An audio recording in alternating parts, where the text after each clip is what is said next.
Hello friend, welcome back to my, आप सभी का हमारे में स्वागत है। आज के इस वीडियो में हम बताएंगे, ठीक है, कि कोई प्रश्न बिल्कुल भी नहीं याद हो तो क्या करें। बोर्ड परीक्षा 2026 में कोई भी प्रश्न आधा आ रहा है तो क्या करें, ठीक है। बोर्ड एग्जाम में काफ़ी मिलते ही क्या करें, ये सब वीडियो में हम आज बताएंगे, ठीक है। अगर हैंड राइटिंग खराब हो तो क्या करें, एग्जामिनर कैसे नंबर दे, ठीक है, दिया ज़्यादा पेज लिखने से मार्क्स मिलता है कि नहीं, ये सभी सवालों का जवाब आज के हम इस वीडियो में देंगे, ठीक है।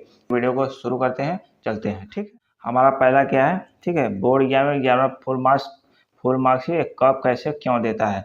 एग्जामिनर आपको, ठीक है, कि बोर्ड एग्जाम में फुल मार्क्स कब कैसे और क्यों देता है, ठीक है, ये बताएंगे। इसमें क्या है कि हमारा मान लीजिए एक क्वेश्चन है कि जो है कि 10 नंबर का है, ठीक है। मान लीजिए क्वेश्चन हमारा जो है एक 10 नंबर का है और उस 10 नंबर में से किसी बच्चे को एग्जाम में 5 नंबर देता है, किसी बच्चे को 7 नंबर देता है, किसी वही बच्चे को 10 में से 10 पूरा नंबर देता है। एग्जामिनर ऑब्जेक्टिवली ऐसा क्यों करता है, ठीक है। तो एग्जामिनर सबसे पहले जानते हो क्या देखता है।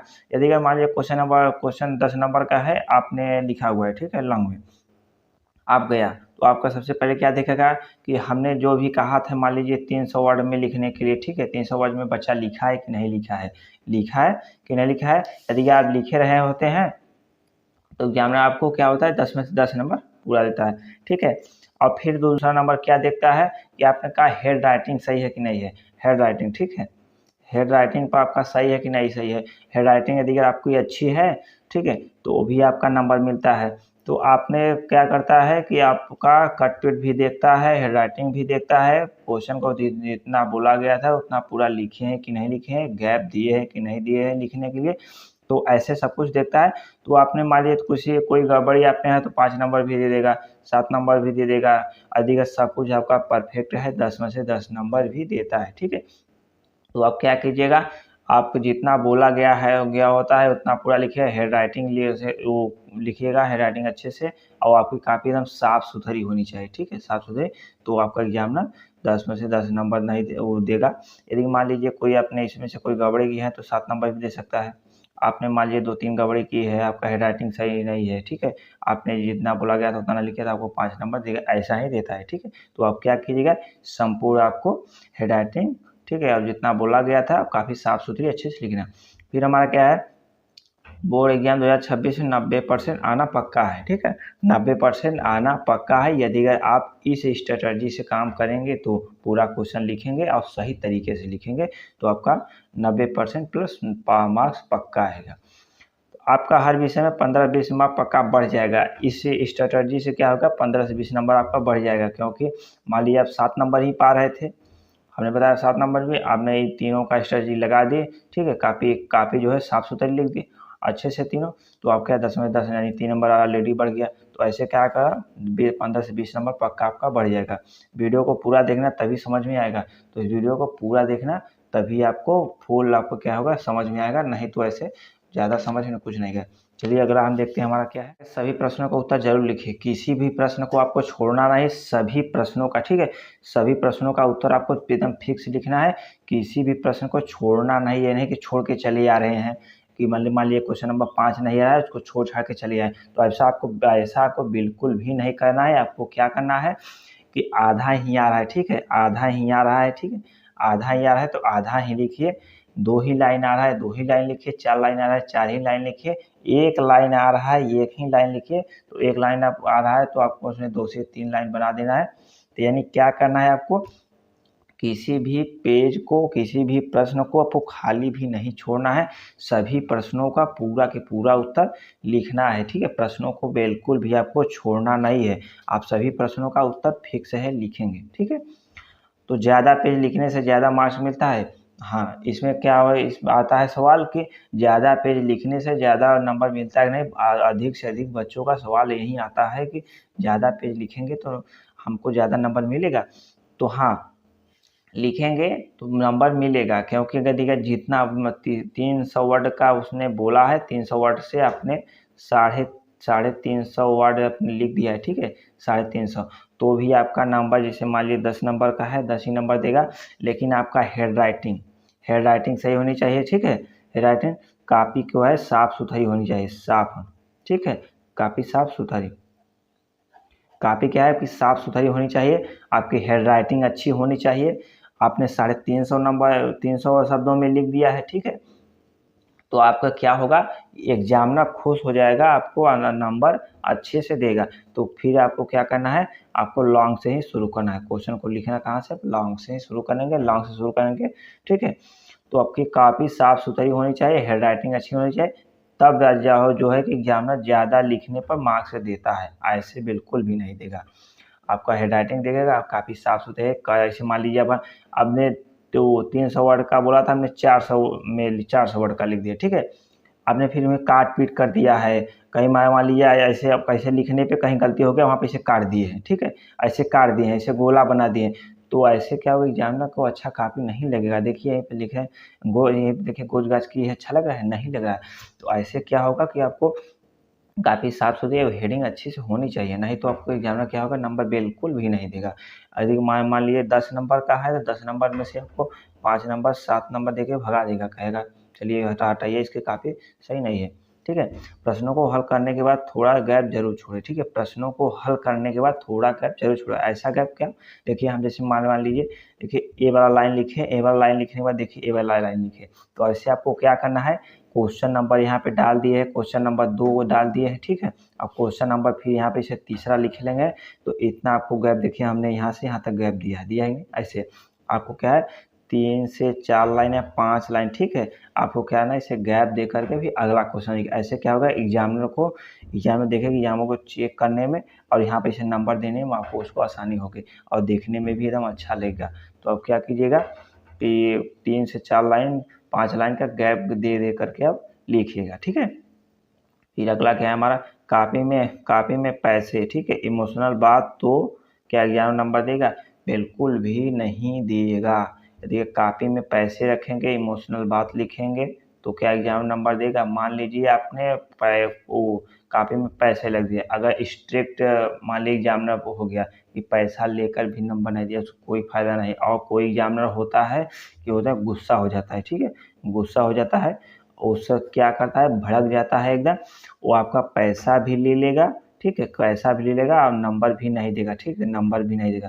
क्या ऐसा क्यों होता है, क्योंकि यहाँ सीसीटीवी कैमरा लगा हुआ आता है और सीसीटीवी कैमरे की निगरानी में एग्जामिनर को क्या होता है, कापी चेक करनी होती है। तो एग्जामिनर अब पैसा ले लेगा, जीवन भरेगा, सीसीटीवी कैमरा में कैद हो जाएगा कि मतलब कि पेपर कापी में से पैसे निकाल कर, तो ऐसा क्या होगा, तो ऐसा बिल्कुल भी नहीं कीजिएगा। पैसा इमोशनल बातें से कुछ भी नहीं होता है यार। ऐसा लिख देते हैं बच्चे कि हमें ये ऐसे नहीं हो पाया, वैसे नहीं हो पाया, ये हमारा काम था इसीलिए हम नहीं पढ़ पाए, ऐसा कुछ भी नहीं होता, कुछ भी आप पढ़िए। मान लीजिए वो एग्जामिनर क्या क्या कहता है ना कि हमारा कापी जो है, ठीक है, कापी जो है आपकी भरी होनी चाहिए। मान लीजिए जैसे क्वेश्चन हमने कहा है कि सेक्शन, ठीक है, सेक्शन सी का, सी के मान लीजिए सेक्शन सी में क्वेश्चन से 3 क्वेश्चन को करने के लिए बोला है, क्वेश्चन कितना दिया है 5 ठो, बोला है कि 5 क्वेश्चन में से 2 क्वेश्चन हमने छोड़ करके 3 क्वेश्चन कीजिए, तो आप फिर 300 वर्ड में, ठीक है।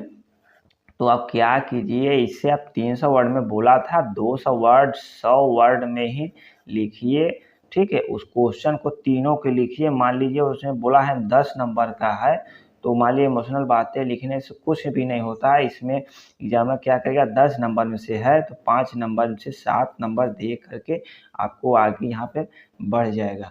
तो आपको 5 से 7 नंबर देगा, 3 नंबर भी दे सकता है, ठीक है, 2 नंबर भी दे सकता है। तो आप क्या कीजिए, क्वेश्चन का आंसर वो बोलता है कि आप क्वेश्चन का जो है ना आंसर लिखिए, ये मत लिखिए कि हमारा ये हो गया है, ये हो गया था, इमोशनल बातें लिख करके उसे कहिए कि हमारा ये हो गया इसी कारण हम नहीं पढ़ पाए, ऐसा नहीं। वो बोलता है कि आप क्वेश्चन का आंसर थोड़ा बहुत लिखिए, ठीक है। तो हम 5 नंबर का है तो उसमें से हम 3 नंबर, 2 नंबर, 1 नंबर देंगे, ठीक है। तो आप क्या करिए, किसी प्रश्न को छोड़िएगा नहीं, सभी प्रश्नों को का उत्तर जरूर लिखिएगा, ठीक है। क्या है कि बोर्ड एग्जाम में कापी मिलने के बाद क्या करें, अब आता है सवाल कि बोर्ड एग्जाम जो में कापी मिलने के बाद तुरंत अब क्या करें। तुरंत तो आपको क्या कहना है, सबसे पहले आपको रोल नंबर, आपके क्या है रोल नंबर आपको भरना है, ठीक है, आपका जो भी है ऐसे करके, ठीक है, जो भी है उसका रोल नंबर सबसे पहले भरें। फिर दूसरा बात आपका सब्जेक्ट भरिए, कौन सा सब्जेक्ट है, क्योंकि मान लीजिए आपने रोल नंबर ही नहीं डाला, ठीक है, तो आपका एग्जाम में जो होगा तो काफ़ी ही नहीं चेक होगी, नंबर आपका रिजल्ट भी नहीं आएगा। पेपर कोड डालिएगा, पेपर कोड भी एक सिग्नेचर जरूर कीजिएगा। एग्जामिनर जो है आपके पास आएगा सिग्नेचर लिख करके, एक कॉपी लेकर आएगा, उसमें आपको सिग्नेचर लिखना है, नहीं तो आप एब्सेंट हो जाएंगे। ठीक है, एब्सेंट हो जाएगा, अगर दिगर या सिग्नेचर नहीं करेंगे तो वहाँ पे एब्सेंट हो जाएगा। जब एब्सेंट हो जाएंगे तो आपका रिजल्ट ही नहीं आएगा। ठीक है, आपका रिजल्ट बिल्कुल भी नहीं आएगा।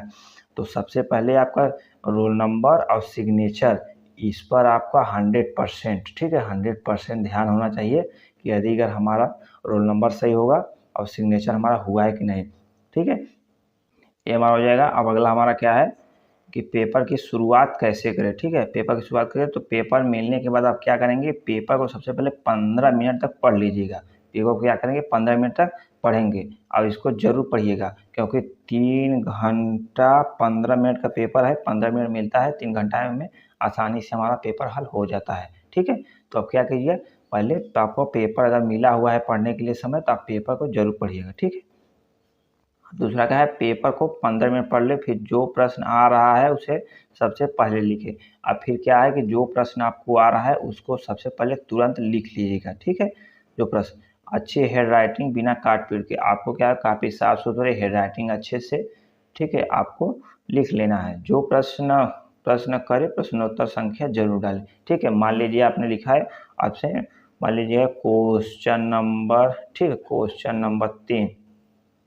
नंबर 3 का दूसरा, ऐसे आपको क्या करना है, हम यहाँ पे शॉर्टकट में क्वेश्चन फिर यहाँ लिख दिए, तो आपको क्या लिखना है इसे पूरा QUE, ठीक है, STION, क्वेश्चन नंबर 3 का दूसरा, ऐसे करके आपको ऐसे लिखना। आपको ऊपर पहले वो सबसे ऊपर सेक्शन डालना है। ठीक है, सेक्शन डाल करके, ठीक है, सेक्शन C, आपको सेक्शन डालने के बाद ही करना है, ऐसे बिल्कुल भी नहीं कि डायरेक्टली आपने कर दिया। ठीक है, ऐसे आपको बिल्कुल भी नहीं। फिर आगे हम बढ़ते हैं, आगे हमारा क्या है, ठीक है, आपको यह बचे समय में बोर्ड एग्जाम की तैयारी करें। लास्ट में हमारा क्या है कि बचे समय में बोर्ड एग्जाम की तैयारी एकदम कैसे करें। 100% स्टडी पर पहले ध्यान दो, 100% आपको स्टडी पर एकदम 100% एकदम फोकस करके ध्यान दो। इम्पॉर्टेंट क्वेश्चन को पढ़ो, इम्पॉर्टेंट क्वेश्चन को बुक से क्या कीजिए, ध्यान लगाइए और ध्यान से टिक लगाइए, टिक लगाई के और उसे डेली पढ़िए। डेली नहीं तो दो से 3 दिन के बाद उसे रिपीट जरूर कीजिएगा। इम्पॉर्टेंट क्वेश्चन को, सभी सब्जेक्ट को पढ़ो, आपका जितना भी सब्जेक्ट है सभी सब्जेक्ट को पढ़ो। ये नहीं है कि अब मान लीजिए आपका मैथ है, मैथ ही पढ़ते जा रहे हो, साइंस है, साइंस ही पढ़ते जा रहे हो। ठीक है, ऐसा नहीं है। हिंदी को आपको, इंग्लिश को, ठीक है, सामाजिक विज्ञान, सोशल साइंस को, आपको सभी को एक साथ में लेकर चलना है। मान लीजिए इसको आप अपने 2 घंटा दे रहे हैं, 1 घंटा दे रहे हैं, तो आप इसे क्या कीजिएगा, आपको 30 मिनट दीजिए, 45 मिनट ही दीजिए, लेकिन तीनों सब्जेक्ट को भी दीजिए। अदर जो वही भी है, हिंदी, इंग्लिश, सोशल साइंस और जो भी है कला वाला जो भी आपने लिया है उसको भी आप जरूर मेन पॉइंट जरूर याद रखें। अब मेन पॉइंट जरूर याद रखें, जैसे मैथ में हो गया, साइंस में हो गया, हिंदी में हो गया, इंग्लिश में हो गया, ठीक है, सोशल साइंस में, इन सभी का जो मैं सब्जेक्ट में मेन पॉइंट क्वेश्चन का जरूर याद रखें। मेन पॉइंट अगर याद रखे रहेंगे तो उसके अंदर आपको अपना लिख लेंगे। ठीक है, तो आपको वीडियो कैसा लगा, चैनल पर नए हो चैनल को सब्सक्राइब कर देना, वीडियो को लाइक कर देना। ठीक है, फिर मिलेंगे किसी नेक्स्ट वीडियो में, तब तक के लिए जय हिंद।